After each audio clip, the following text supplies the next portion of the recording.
A paz do Senhor, povo de Deus, sejam todos bem-vindos.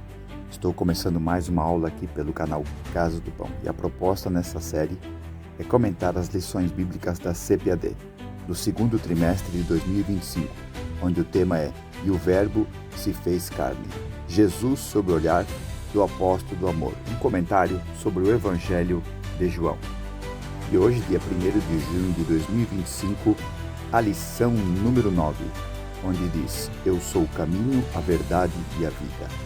O texto áureo da nossa lição se encontra no Evangelho de João, capítulo 14, versículo 6, que diz assim, disse-lhe Jesus, eu sou o caminho e a verdade e a vida.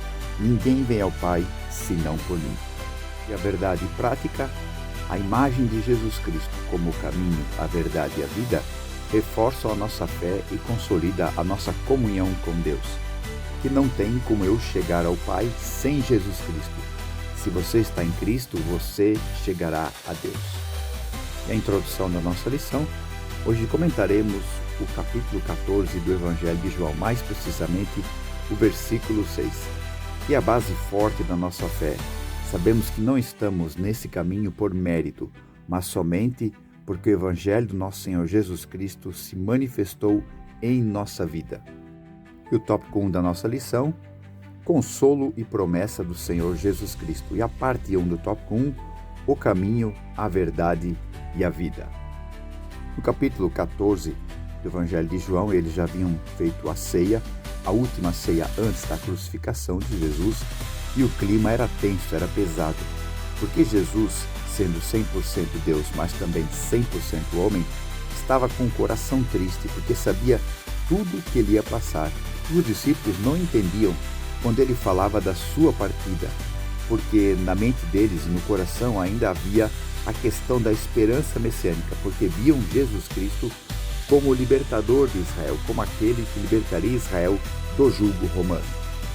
Por isso que o Evangelho de João, no capítulo 14, no primeiro versículo, João escreve, não se turbe o vosso coração, credes em Deus, crede também em mim, palavras do evangelista João.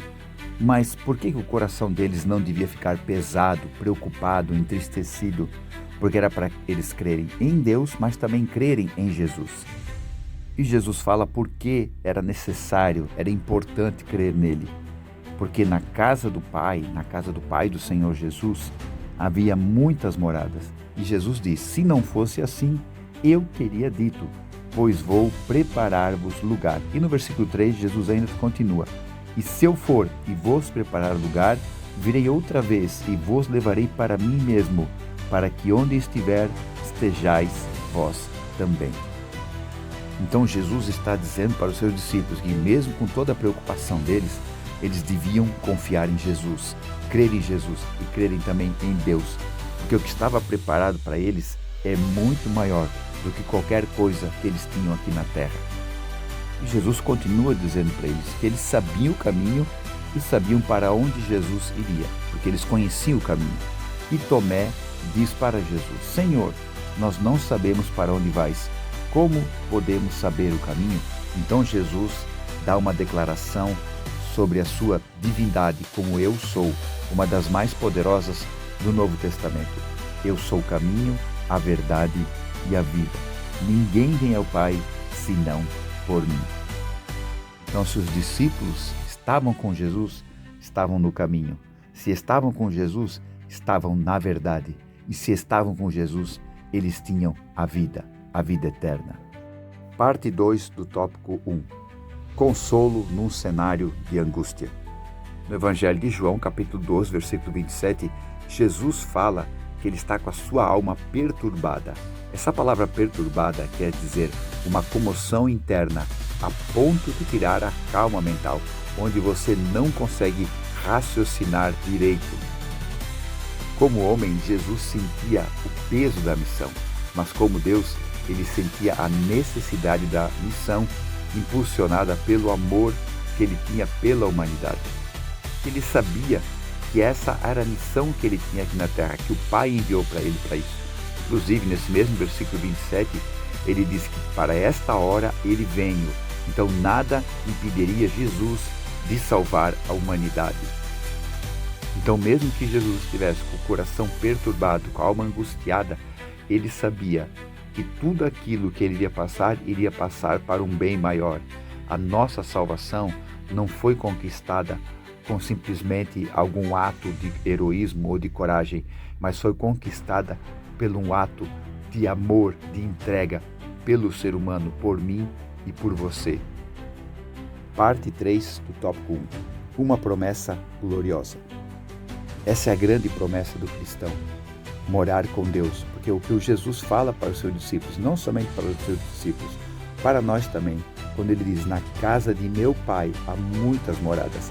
Essa palavra moradas quer dizer mansões, não na questão do luxo, claro que deve ser uma coisa extraordinária lá na glória, mas na questão da grandiosidade onde nós vamos morar. Em Apocalipse, capítulo 21, versículo 16, João escreve que a cidade celestial tem 12.000 estádios, tanto na largura, como na altura e como no comprimento. O seu quadrado é de 12.000 estádios. Isso alguns dizem que é simbólico, outros dizem que é literal. Mas se nós pegarmos os termos literalmente, teremos um espaço de 2.220 quilômetros, tanto de altura, de largura e de comprimento. Agora entenda, esse é o tamanho da cidade celestial, não é o tamanho do paraíso. O paraíso é infinito, não existe tamanho para o paraíso. A cidade, sim, a cidade onde está o trono de Deus, que está no centro da cidade, ali sim, ali tem medidas, mas onde vamos morar é infinito. Porque João escreve em Apocalipse 21:11 que esse local, a cidade de Deus, é iluminada pela glória de Deus. E diz que lá também não tem templo, porque o templo é o próprio Senhor Deus, Todo-Poderoso e o Cordeiro. A cidade não necessita de lua nem de sol, porque resplandece e o Cordeiro é a sua lâmpada. A atmosfera da eternidade, ela é o próprio Espírito Santo de Deus. Por isso que é impossível o ser humano pecar, é impossível o ser humano ter qualquer sentimento negativo, sentimento contrário à vontade de Deus, porque a atmosfera espiritual é o próprio Deus, é o Espírito Santo de Deus. O ser humano viverá pleno, viverá feliz, viverá com Deus para toda a eternidade. Tópico 2 da nossa lição: dúvidas, certezas e enganos no caminho com Cristo. Parte 1. A dúvida de Tomé. Quando Tomé pergunta para o Senhor e diz: Senhor, nós não sabemos para onde vais. Como podemos saber o caminho? Tomé não estava com dúvida, ou com incerteza, ou com falta de fé, nem insegurança. O que ele queria era estar com o Senhor. Por isso que ele queria saber o caminho. Senhor, onde é esse caminho? Porque eu quero estar junto com o Senhor. No capítulo 11 do Evangelho de João, quando Jesus recebe a notícia de que Lázaro estava doente e Jesus sabia que ele estava quase morrendo, todos ficaram preocupados, porque Jesus queria voltar para Betânia. E eles não queriam fazer isso porque temiam os judeus que estavam perseguindo o grupo. Mas Tomé disse para não, vamos lá, vamos junto com Jesus e lá morreremos com ele, mostrando que Tomé realmente queria estar no mesmo caminho que Cristo.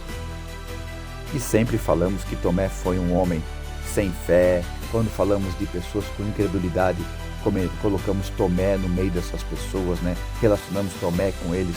Mas nós temos que lembrar que em Mateus capítulo 12, quando Jesus chama os 12, eles dá poder sobre os espíritos imundos, sobre as enfermidades, Tomé está ali junto.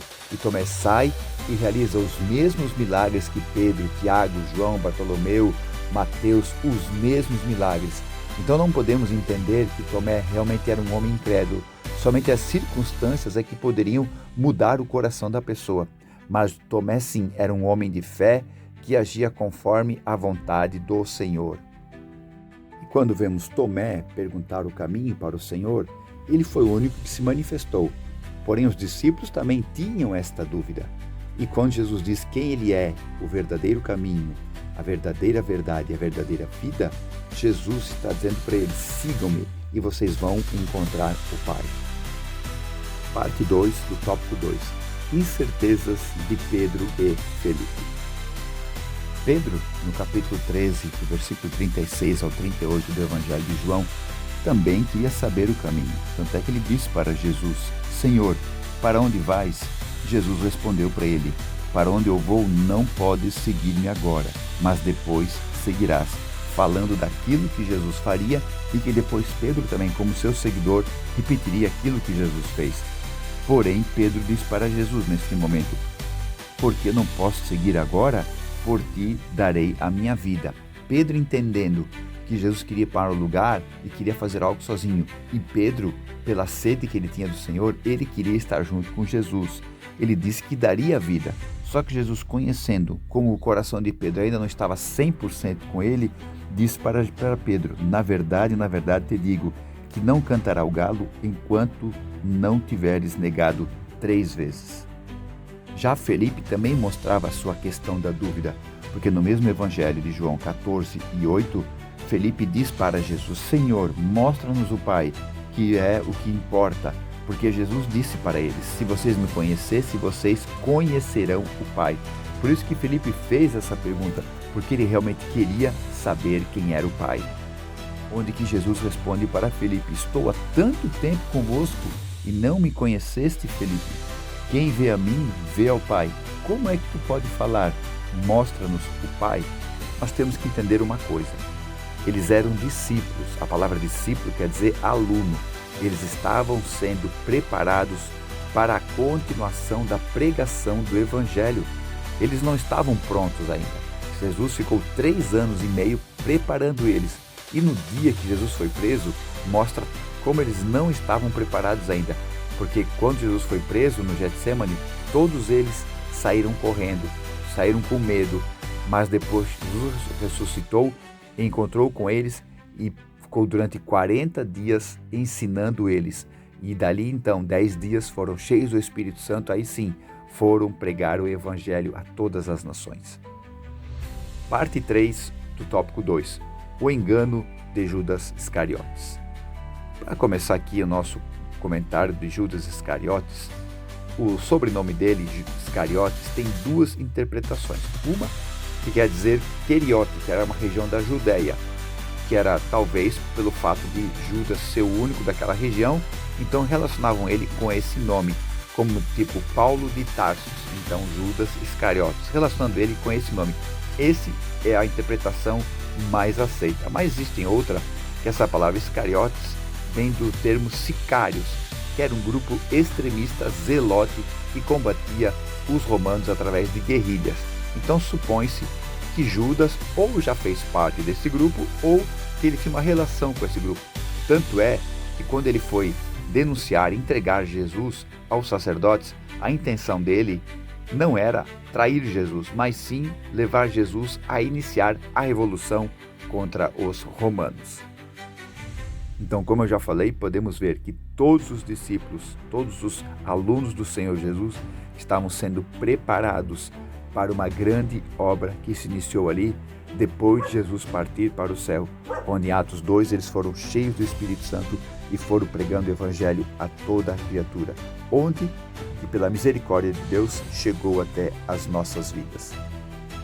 Tópico 3 da nossa lição: o caminho, a verdade e a vida. Parte 1. Eu sou o caminho.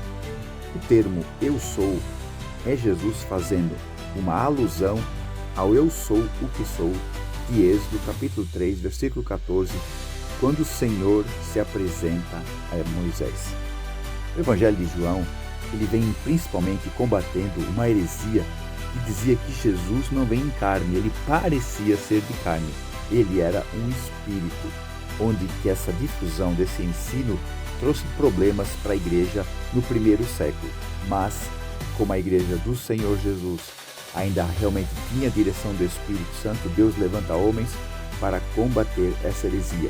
Por isso que no Evangelho de João, ele fala que Jesus é verdadeiramente homem e verdadeiramente Deus, onde as declarações de Jesus como eu sou são as mais poderosas dos 4 evangelhos. Onde ele diz, eu sou o que falo contigo, quando a mulher do poço de Samaria pergunta para ele se ele era o Messias.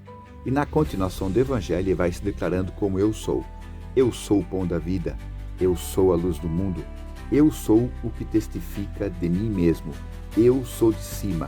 Antes que Abraão existisse, eu sou a porta, eu sou o bom pastor, eu sou a ressurreição e a vida, eu sou o Mestre e Senhor, eu sou o caminho, a verdade e a vida, eu sou a videira verdadeira, e a última quando ele diz para Pilatos, eu sou rei. Aí então Jesus começa nesse versículo 6, que é o versículo poderoso do Evangelho de João. Eu sou o caminho. Esta palavra caminho quer dizer no local que você tem que passar. Você quer chegar a um lugar, precisa passar por um caminho. Você tem um alvo, você tem uma meta, o caminho para chegar nesse lugar. A nossa meta, o nosso alvo é Deus. Então o caminho é Jesus para chegar nessa meta, nesse alvo que é Deus. Tanto é que a palavra pecado quer dizer errar o alvo. Então quando você está com Jesus, os seus pecados foram perdoados. Você não está mais errando o alvo, porque você está com Jesus. Que relata o escritor aos Hebreus capítulo 10, versículo 19 e 20. Tendo, pois, irmãos, ousadia para entrar no santuário pelo sangue de Jesus, pelo novo e vivo caminho que ele nos consagrou, quer dizer, dedicou pelo véu, isto é, pela sua carne. O caminho está preparado, é novo, é vivo, o caminho é Jesus. Parte 2 do tópico 3. Eu sou a verdade. Essa palavra verdade do Evangelho de João, capítulo 14, versículo 6, não é algo que foi dito que é verdade, ou uma afirmação correta, ou algo que aconteceu realmente. É a personificação de algo, não como um representante da verdade, mas a própria verdade. Jesus, sendo a palavra, o verbo de Deus, é a verdade de Deus para a humanidade, não simplesmente como algo que Deus falou que é verdade, mas algo que Deus expressa na sua palavra, que é Jesus, a verdade de Deus. Então, se Jesus é o caminho onde temos que estar para chegar a Deus, Ele é a verdade que nos leva até Deus. Parte 3 do tópico 3, eu sou a vida. A palavra vida, nesse versículo, podemos entender que é tanto física quanto espiritual. Mas primeiro temos que entender uma coisa: toda vida provém da vida autoexistente de Deus. Por isso que Moisés escreve no Salmo 90, versículo 2: eternidade a eternidade, tu és Deus. Agora, em relação a Jesus, quando ele se declara, eu sou a vida, novamente fala do verbo que ganhou uma vida encarnada. João capítulo 5, versículo 26, o próprio Cristo diz: como o Pai tem a vida em si mesmo, assim também deu ao Filho ter vida em si mesmo. A palavra de Deus se tornou viva no homem por Jesus Cristo. Essa vida é transmitida a todo aquele que crê em Jesus Cristo. Paulo escreve sobre isso na carta aos Romanos, no capítulo 6, versículo 4, que como Cristo ressuscitou dos mortos pela glória do Pai, assim também nós andemos em novidade de vida. Essa palavra novidade quer dizer aquela ideia da fragrância da manhã, onde parece que é a primeira vez que está amanhecendo. É a nova vida em Cristo Jesus. E ele ratificou isso em 2 Coríntios capítulo 5, versículo 17. Se alguém está em Cristo, nova criatura é. As coisas velhas já passaram, eis que tudo se fez novo. É o novo homem que está em nós, como Paulo também escreve em Efésios 4 e 24, que é o homem que está em nós, que segundo Deus é criado em verdadeira justiça em santidade. Então Paulo sabia muito bem disso, tanto é que em Gálatas ele escreve no capítulo 2, versículo 20, já estou crucificado com Cristo, já não vivo, mais eu, mas Cristo vive em mim. Por isso que Cristo pode dizer, eu sou a vida que eu tenho para todo aquele que em mim crer. E Jesus pode dizer, eu sou o caminho, a verdade e a vida. Quando ele diz o caminho, é para chegar até Deus. Quando ele diz a verdade, é a palavra de Deus, o verbo. Quando ele diz vida, é a vida de Cristo em nós. Concluindo então, meus irmãos, ninguém vem ao Pai senão por Cristo, porque só Ele é o caminho, a verdade e a vida. Essa palavra ninguém quer dizer absolutamente nada. Nada pode impedir-nos de chegar a Deus quando estivermos com Cristo. E ninguém chega a Deus se não estiver com Cristo. O dia que a pessoa chegar a Deus sem Cristo, será para juízo, será para julgamento. Quem chega com Cristo vai chegar inocentado, mas quem chega sem Cristo será para juízo. Então, quando Jesus diz, eu sou o caminho, a verdade e a vida, ninguém vem ao Pai senão por mim, é para todo aquele que nele crê, para ter vida eterna com Deus por Cristo, mas principalmente também para ser inocentado e não passar pelo juízo de Deus. Por isso que é importante a igreja não apresentar uma placa, não apresentar uma denominação, não apresentar uma filosofia religiosa, mas sim apresentar o Cristo vivo, o caminho, a verdade e a vida. Amém, povo de Deus? Muito obrigado a todos vocês que puderam acompanhar essa aula, esse breve comentário aqui da lição da CPAD. No próximo final de semana, a lição número 10, estaremos comentando aqui no canal Casa do Pão, com o título A Promessa do Espírito. Amém? Deus abençoe a todos, fiquem na paz. Tchau.